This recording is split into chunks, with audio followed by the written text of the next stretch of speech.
ವಾದಿರಾಜರು ರಚನೆ ಮಾಡಿದಂತಹ ಮುಖ್ಯಪ್ರಾಣಾಷ್ಟಕ ಅಂತ. ನಮ್ಮ ಜೀವನದಲ್ಲಿ ನಮಗೆ ಅತ್ಯಂತ ಆತ್ಮೀಯವಾದ ದೇವತತ್ವ ಯಾವುದಾದರೂ ಇದ್ರೆ ಅದು ಪ್ರಾಣತತ್ವ ಅಂತ ಆಚಾರ್ಯರಾಡುವ ಮಾತು. ಇದಕ್ಕೆ ಏನು ಕಾರಣ ಅಂದರೆ ನಾವು ಜಗತ್ತಿಲ್ಲಿ ಬಂದವರೆಲ್ಲರೂ ಮಾಡಬೇಕಾದ ಒಂದು ಕರ್ತವ್ಯ ಏನು? ಸ್ಮರ್ತವ್ಯ ಸತತಂ ವಿಷ್ಣು ವಿಸ್ಮರ್ತವ್ಯೋ ನ ಜಾತು ಚಿತ್ ಸರ್ವೇ ವಿಧಿ ನಿಷೇಧಾಸ್ಯುರೇತಯೋರೇವ ಕಿಂಕರಾಹ. ಭಗವಂತನ ಸ್ಮರಣೆ, ಭಗವಂತನ ವಿಷಯದ ಮನನ, ಭಗವಂತನ ವಿಷಯದ ನಿಧಿಧ್ಯಾಸನ ಇದು ಯಾವಾಗಲೂ ನಡಿಬೇಕು, ಇದು ಬಿಡಬಾರ್ದು. ಹೇಗೆ ಉಸಿರಾಟವು ಸಹಜವೋ ಹಾಗೆ ಭಗವಂತನ ಸ್ಮರಣೆ, ಭಗವಂತನ ಶ್ರವಣ, ಭಗವಂತನ ಮನನ, ಭಗವಂತನ ಕೀರ್ತನ, ಭಗವಂತನ ಉಪಾಸನೆ ನಮ್ಮ ಜೀವನದ ಅವಿಭಾಜ್ಯವಾದ ಅಂಗ ಆಗಬೇಕು ಅನ್ನೋದು ಈ ಭೂಲೋಕಕ್ಕೆ ಬಂದವರಿಗೆ ಮಾತ್ರ ಅಲ್ಲ, ಭಗವಂತನ ಕಾರುಣ್ಯವನ್ನ ಬಯಸುವ ಎಲ್ಲರಿಗೂ ಇರುವಂಥ ಒಂದೇ ಒಂದು ನಿರ್ಣಾಯಕವಾದಂಥ ಹಂತ. ಭಗವಂತನ ಕಾರುಣ್ಯ ಬೇಕೋ ಹಾಗಾದರೆ ಮನನಾದಿಗಳನ್ನು ಮಾಡ್ರಿ.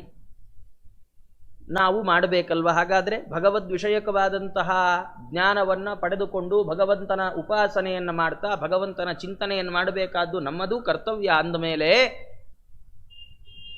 ಆದರೆ ನಮಗೆ ಮಾಡಕ್ಕೆ ಹೇಗೆ ಗೊತ್ತಾಗತ್ತೆ ಅಂದರೆ ಯಾರು ತುಂಬ ಮಾಡಿ ಅಭ್ಯಾಸ ಇದೆ ಅವ್ರ ಹತ್ರ ಹೇಳಿಸ್ಕೊಳ್ಬೇಕು. ಮಕ್ಕಳು ಶಾಲೆಗೆ ಅಪ್ಪ ಅಮ್ಮಂದ್ರು ಮಕ್ಕಳನ್ನು ಯಾಕೆ ಕಳಿಸ್ತಾರೆ ಅಂದರೆ ಶಾಲೆಯಲ್ಲಿ ನುರಿತ ಅಧ್ಯಾಪಕರಿದ್ದಾರೆ ಅಂತ. ನುರಿತ ಅಧ್ಯಾಪಕರು ಅಂದ್ರೇನು? ಆ ವಿಷಯವನ್ನ ಮತ್ತೆ ಪಾಠ ಹೇಳಿ ಆ ವಿಷಯ ಮಕ್ಕಳ ಮನಸ್ಸಿನಲ್ಲಿ ನಿಲ್ಲುವಂತೆ ಪಾಠ ಮಾಡುವ ಸಾಮರ್ಥ್ಯ ಇರುವವರು ಉತ್ತಮರು ಅಂತ ಅರ್ಥ. ಹಾಗಾದ್ರೆ ಭಗವಂತನ ಉಪಾಸನೆಯನ್ನ ನಾವೆಲ್ಲ ಮಾಡಬೇಕಾಗಿ ಬಂದಾಗ ಯಾರ ಬಳಿ ಹೋಗಿ ಭಗವದ್ ಉಪಾಸನೆಯ ಲೆಕ್ಚರ್ ತಗೊಳ್ಬೇಕು, ಭಗವದ್ ಉಪಾಸನೆಯ ಪಾಠವನ್ನ ಯಾರ ಬಳಿ ಕಲ್ತ್ಕೊಳ್ಬೇಕು ಅಂದ್ರೆ ಬ್ರಹ್ಮಸೂತ್ರದಲ್ಲಿ ವೇದವ್ಯಾಸ ದೇವರು ಹೇಳ್ತಾರೆ, ಭಗವಂತನನ್ನ ಉಪಾಸನೆ ಮಾಡುವ ಎಲ್ಲರಲ್ಲಿ ಅತ್ಯಂತ ಉತ್ಕೃಷ್ಟರಾದವರು ಯಾರು ಅಂದ್ರೆ ವಾಯುದೇವರಂತೆ. ಬ್ರಹ್ಮಸೂತ್ರದಲ್ಲಿ ಹೇಳುವಾಗ ಓಂ ಇಯದಾಮನನಾಥ್ ಓಂ ಅಂತ ಹೇಳ್ತಾರೆ. ಶ್ರುತಿಗಳು ಹೇಳ್ತಾವೆ ಈ ವಿಷಯವನ್ನ. ಪ್ರಾಣೋವಾವ ಭೂಯಾನ್, ಪ್ರಾಣದೇವರಿಗೆ ಭೂಯಾನ್ ಅಂತ ಹೆಸರಂತೆ. ಯಾಕೆ ಭೂಯಾನ್ ಅಂತ ಪ್ರಾಣದೇವರಿಗೆ ಹೆಸರು ಅಂದ್ರೆ ಎಲ್ಲರಿಗಿಂತ ಹೆಚ್ಚಾಗಿ, ಭೂಯ ಅಂದ್ರೆ ಹೆಚ್ಚು ಅಂತ ಸಂಸ್ಕೃತದಲ್ಲಿ, ಎಲ್ಲರಿಗಿಂತ ಹೆಚ್ಚಾಗಿ ಭಗವದ್ ಉಪಾಸನೆಯನ್ನ ಮಾಡುವವರು ಅವರಾದ ಪ್ರಯುಕ್ತವಾಗಿ ಅವರಿಗೆ ಭೂಯಾನ್ ಅಂತ ಹೆಸರಂತೆ. ಹಾಗಾಗಿ ಅಂಥ ಪ್ರಾಣದೇವರ ಅನುಗ್ರಹ ನಮಗಾದರೆ ಮಾತ್ರ ನಾವು ಈ ಸನ್ಮಾರ್ಗದಲ್ಲಿ ಮುಂದುವರಿಲಿಕ್ಕೆ ಸಾಧ್ಯ ಆಗತ್ತೆ, ಇಲ್ಲದಿದ್ರೆ ಇಲ್ಲ. ಆದ ಕಾರಣದಿಂದಾಗಿ ನಮ್ಮ ವಾದಿರಾಜ ಶ್ರೀಚರಣರು ಮುಖ್ಯ ಪ್ರಾಣದೇವರನ್ನ ಸ್ತುತಿಸುವಂತಹ ಅಷ್ಟಕ 8 ಶ್ಲೋಕಗಳನ್ನು, ಕೊನೆ ಶ್ಲೋಕ ಉಪಸಂಹಾರ ರೂಪದಲ್ಲಿದೆ, ಒಟ್ಟು 8 ಶ್ಲೋಕಗಳನ್ನು ತಾವು ರಚನೆ ಮಾಡಿಕೊಡುವ ಮೂಲಕ ಮುಖ್ಯ ಪ್ರಾಣದೇವರಲ್ಲಿ ಅವತಾರತ್ರಯ ರೂಪರಾದ ಪ್ರಾಣದೇವರು, ಹನುಮ ಭೀಮ ಮಧ್ವರೂಪದ ಪ್ರಾಣದೇವರು, ಜೊತೆಗೆ ಮೂಲ ರೂಪದ ವಾಯುದೇವರು, ಇವರಲ್ಲೆಲ್ಲ ನಾವು ಬೇಡಿಕೊಳ್ಬೇಕಾದದ್ದೇನನ್ನ?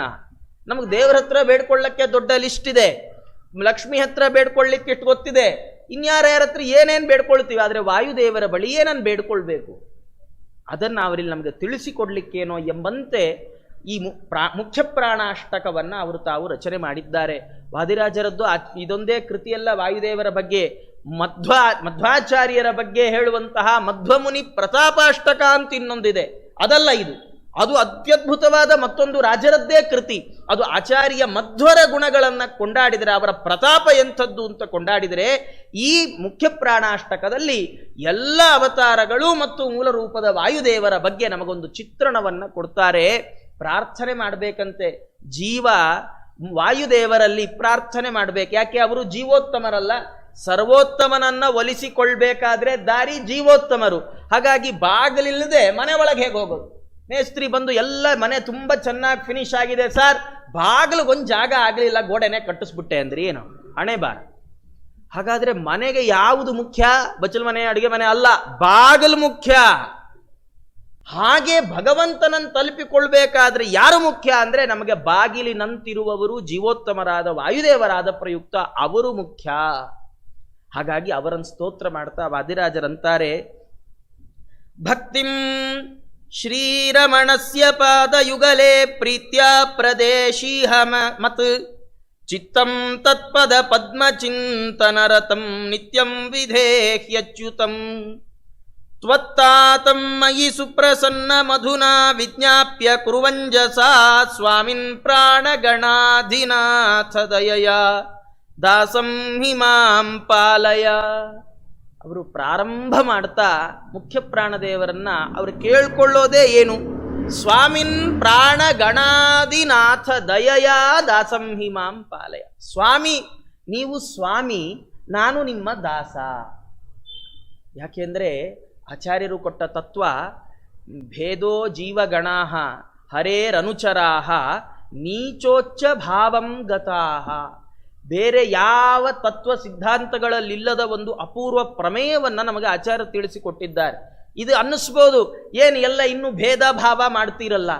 ಜಗತ್ತಲ್ಲಿ ಇವತ್ತಿರೋ ಭೇದ ಭಾವ ಅಂದರೆ ಬೇರೆ, ಆಚಾರ್ಯರು ತಿಳಿಸಿಕೊಟ್ಟ ಭೇದ ಅಂದರೆ ಬೇರೆ. ಆಚಾರ್ಯ ಹೇಳಿದ ತಾರತಮ್ಯ ಬೇರೆ, ಜಗತ್ತಿನಲ್ಲಿರೋ ತಾರತಮ್ಯ ಬೇರೆ. ಆಚಾರ್ಯ ಹೇಳಿದ ತಾರತಮ್ಯ ಏನು ಗೊತ್ತೇನು? ಜೀವ ಸ್ವರೂಪಕ್ಕನುಗುಣವಾದ ತಾರತಮ್ಯ. ಅಂದರೆ ಭಗವಂತನಲ್ಲಿ ಯಾರು ಹೆಚ್ಚೆಚ್ಚು ಭಕ್ತಿ ಮಾಡ್ತಾರೆ ಅವರು ದೊಡ್ಡವರಟ್ಟೆ. ಆಚಾರ್ಯರು ಭಗವಂತ ಎಲ್ಲೂ ಕೂಡ ನೀನು ಇವ್ರ ಹೊಟ್ಟೆಲಿ ಹುಟ್ಟಿದ್ಯಾ ಹಾಗಾದ್ರೆ ಹೋಗಿ ರಾಮದೇವರು ವಾಲ್ಮೀಕಿಗಳಿಂದ ರಾಮಾಯಣವನ್ನು ಬರೆಸ್ಕೊಂಡ್ರು. ವಾಲ್ಮೀಕಿಗಳು ಯಾರು? ಭಗವಂತ ರಾಮನಾಗಿದ್ದಾಗ ಶಬರಿಗೆ ಅನುಗ್ರಹ ಮಾಡಿದ ಶಬರಿ ಯಾರು? ಎಲ್ಲ ಬಿಡ್ರಿ, ಅವರೆಲ್ಲ ಮನುಷ್ಯರು. ರಾಮ ಜಟಾಯುವಿಗೆ ಅಂತ್ಯಕ್ರಿಯೆ ಮಾಡಿದ್ದಾನೆ. ರಾಮಾಯಣದಲ್ಲಿ ಉಲ್ಲೇಖ ಮಾಡುತ್ತೆ, ಜಟಾಯುವಿಗೆ ಅಂತ್ಯಕ್ರಿಯೆಯನ್ನು ಮಾಡುವಾಗ ರಾಮದೇವರು ನಮ್ಮಪ್ಪ ದಶರಥಂಗೆ ನಾನು ಅಂತ್ಯಕ್ರಿಯೆ ಮಾಡ್ಲಿಕ್ಕೆ ಆಗಲಿಲ್ಲ, ನನ್ನ ಅಪ್ಪನಿಗೆ ಧರ್ಮೋದಕ ಬಿಡ್ಲಿಕ್ಕೆ ಆಗಲಿಲ್ಲ, ಜಟಾಯುವಿಗೆ ನಾನು ಅಂತ್ಯಕ್ರಿಯೆಯನ್ನು ಮಾಡಿ ನನ್ನ ಪಿತೃಋಣದಿಂದ ಮುಕ್ತರಾಗ್ತೇನೆ ಅಂತಾನೆ ರಾಮದೇವರು. ಹಾಗಾದ್ರೆ ಭಗವಂತ, ಆಚಾರ್ಯರು, ವಾಯುದೇವರು ಹೇಳುವಂತಹ ತಾರತಮ್ಯ ಅಂದರೆ ಇದು ಭಕ್ತಿಯಲ್ಲಿರುವ ತಾರತಮ್ಯ, ಗುಣಗಳ ಆಧಾರಿತವಾದಂತಹ ತಾರತಮ್ಯ. ಹಾಗಾಗಿ ನಮಗೆ ಭಗವಂತ ಹೇಗೆ ನಮಗೆ ಉತ್ತಮನೋ, ನಾವು ಹೇಗೆ ಭಗವಂತನಿಗೆ ದಾಸರೋ, ಭಗವಂತ ನಮಗೆ ಹೇಗೆ ಸ್ವಾಮಿಯೋ, ಹಾಗೆ ಭಗವಂತನಿಗಿಂತ ಕೆಳಗಿನ ನಮಗಿಂತ ಗುಣದಲ್ಲಿ ಭಕ್ತಿ ಜ್ಞಾನಗಳಲ್ಲಿ ಉತ್ತಮರಾದ ಎಲ್ಲರೂ ನಮಗೆ ಸ್ವಾಮಿಗಳು, ನಾವೆಲ್ಲರಿಗೂ ದಾಸರೇ. ಅದರಲ್ಲಿಯೂ ವಿಶೇಷವಾಗಿ ಎಲ್ಲ ಜೀವರ ಒಳಗೆ ನಿಂತು ಪ್ರೇರಿಸುವ ಮುಖ್ಯ ಪ್ರಾಣದೇವರು ಏನಿದ್ದಾರೆ ಅವರಂತೂ ನಮಗೆ ಶುದ್ಧವಾಗಿ ಸ್ವಾಮಿಗಳೇ. ಅವರನ್ನು ಬಿಟ್ಟರೆ ನಮಗೆ ಬೇರೆ ಗತಿಯೇ ಇಲ್ಲ. ಯೋಚನೆ ಮಾಡ್ರಿ, ನಮಗೆ ಯಾರಿಲ್ದಿದ್ರೂ ಪರವಾಗಿಲ್ಲ, ಪ್ರಾಣದೇವರು ಇಲ್ದಿದ್ರೆ ಏನು ಮಾಡೋದು? ಉಸಿರಾಟವೇ ಇಲ್ಲದಿದ್ದರೆ ಬದುಕೋದು ಹೇಗೆ? ದೇಹದಲ್ಲಿ ಪ್ರಾಣದೇವರ ಎಷ್ಟು ಅದ್ಭುತವಾದ ವ್ಯಾಪಾರ ಅಂದರೆ, ಪ್ರಾಣ ಅಪಾನ ವ್ಯಾನ ಉದಾನ ಸಮಾನರಾಗಿ ನಮ್ಮ ದೇಹದಲ್ಲಿ ಕುಳಿತು ಪ್ರಾಣದೇವರು ನಮ್ಮ ದೇಹದಲ್ಲಿ ನಡೆಯುವ ಎಲ್ಲ ಚಟುವಟಿಕೆಗಳನ್ನು ನಿಯಂತ್ರಿಸ್ತಾರೆ. ಆ ಪ್ರಾಣದಲ್ಲಿ, ನಮ್ಮ ದೇಹದಲ್ಲಿರುವ ಪ್ರಾಣವಾಯುವಿನಲ್ಲಿ ಸ್ವಲ್ಪ ವ್ಯತ್ಯಾಸ ಆದರೆ ನಮ್ಮ ಕೈ ಕಾಲು ಬಿದ್ದೋಗುತ್ತೆ. ಲಕ್ವ ಹೊಡಿತು ಅಂತಾರೆ, ಪಾರ್ಶ್ವ ವಾಯು ಅಂತಾರೆ. ಅಂದರೆ ಒಂದು ಪಾರ್ಶ್ವದಲ್ಲಿ ವಾಯು ಇಲ್ಲ. ವಾಯು ಅಂದರೆ ಜೀವ ದೇಹವನ್ನು ಬಿಟ್ಟು ಬೇರೆ ಜೀವ ಇಲ್ಲ ಅಂತ ಕೆಲವು ವಾದಿಗಳು ಹೇಳ್ತಾರೆ.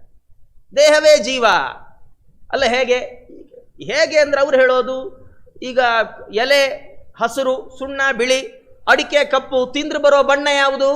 ಕೆಂಪು.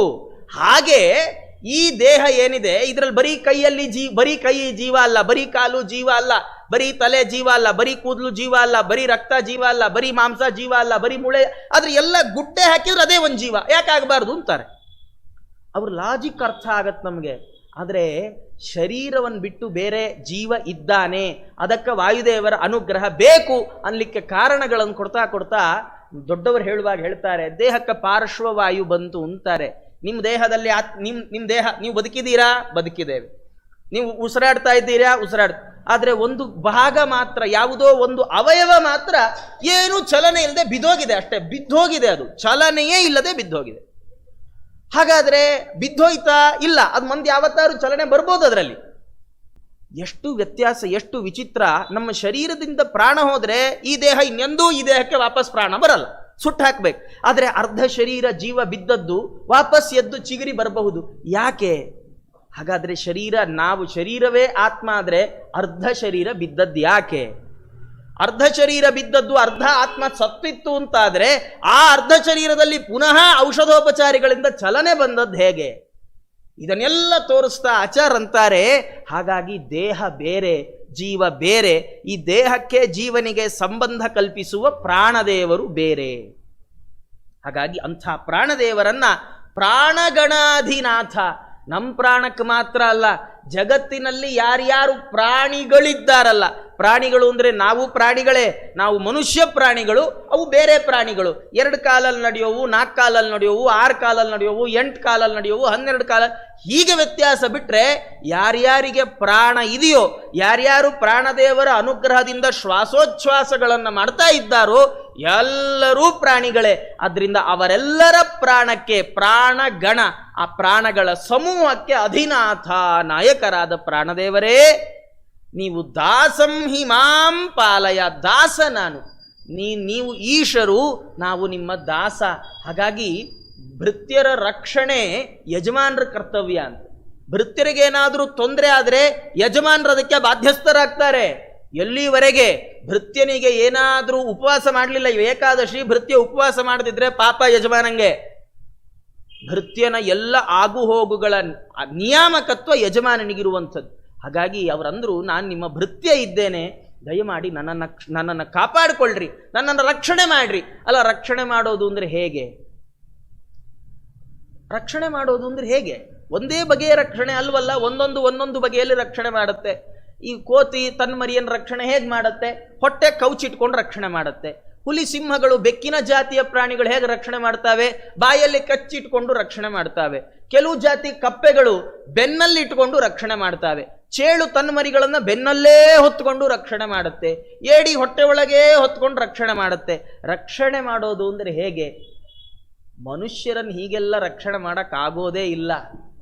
ವಾದಿರಾಜರಂದ್ರು, ನನ್ನನ್ನು ರಕ್ಷಣೆ ಮಾಡೋದು ಹೇಗೆ ಗೊತ್ತೇನೋ? ಅವರಂತಾರೆ, ಭಕ್ತಿಂ ಶ್ರೀರಮಣಸ್ಯ ಪಾದ ಯುಗಲೇ ಪ್ರೀತ್ಯ ಪ್ರದೇಹಿ ಈಶಾ. ಈಶಾ ಅಂತ ವಾಯುದೇವರನ್ನ ಪ್ರಾರ್ಥನೆ ಮಾಡ್ತಾ ಅವರಂತ ಇದ್ದಾರೆ, ನಾನು ಉದ್ಧಾರ ಆಗಬೇಕಾದ್ರೆ, ನಾನು ಎಲ್ಲ ಭಯಗಳಿಂದ ನನಗೆ ಸಂರಕ್ಷಣೆ ಸಿಗಬೇಕಾದ್ರೆ ಸ್ವಾಮಿ ನೀವು ನನಗೆ ಏನು ಮಾಡಬೇಕು?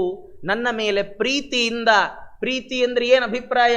ನಾನು ನಿಮಗೇನೂ ಮಾಡಲ್ಲ, ಮರಳಿ ನಾನು ನಿಮಗೇನು ಕೊಡಬಲ್ಲೆ? ಉಪನಿಷತ್ತು ವಾಯುದೇವರ ಎಲ್ಲ ಭಗವಂತನ ವಾಯುದೇವರ ಎಲ್ಲ ಉಪಕಾರಗಳನ್ನು ಪಟ್ಟಿ ಮಾಡಿ ಮಾಡಿ ಮಾಡಿ ಈಶಾವಾಸ್ಯೋಪನಿಷತ್ತು ಕೊನೆಗೆ ಸಾಧಕ ಒಂದು ಮಾತು ಹೇಳ್ತಾನಂತೆ. ಉಪನಿಷತ್ತು ಸಾಧಕನ ಬಾಯಲ್ಲಿ ಒಂದು ಮಾತು ಹೇಳಿಸತ್ತೆ, ಇಷ್ಟೆಲ್ಲ ಕೊಟ್ಟ ಭಗವಂತನಿಗೆ ನಾವೇನು ಕೊಡಬಹುದು? ಭೂಯಿಷ್ಠಾಂತೆ ನಮ ಉಕ್ತಿಂ ವಿಧೇಮ. 2 ಕೈಗಳನ್ನು ತಲೆ ಮೇಲೆ ಜೋಡಿಸಿ ನಿಮಗೊಂದು ನಮಸ್ಕಾರ ಸಲ್ಲಿಸಿಬಿಡ್ತೇವೆ. ಅದನ್ನೇ ಪಂಡಿತಾಚಾರ್ಯರಂದದ್ದು, ಮಾತರ್ಮೇ ಮಾತರಿಶ್ವನ್ ಪಿತರ ತುಲ ಗುರೋ ಭ್ರಾತರಿಷ್ಟಾಪ್ತ ಬಂಧೋ ಸ್ವಾಮಿನ್ ಸರ್ವಾಂತರಾತ್ಮನ್ನ ಜರ ಜರ ಇತರ್ಜನ್ಮ ಮೃತ್ಯಾಮಯಾನಾಂ ಗೋವಿಂದೇ ದೇಹಿ ಭಕ್ತಿಂ ಭವತಿ ಚ ಭಗವನ್ ಊರ್ಜಿತಾಂ ನಿರ್ನಿಮಿತ್ತಾಂ ನಿರ್ವ್ಯಾಜಾಂ ನಿಶ್ಚಲಾಂ ಸ್ವದ್ಗುಣಗಣ ಬೃಹತೀಂ ಶಾಶ್ವತೀಮಾಶು ದೇವ.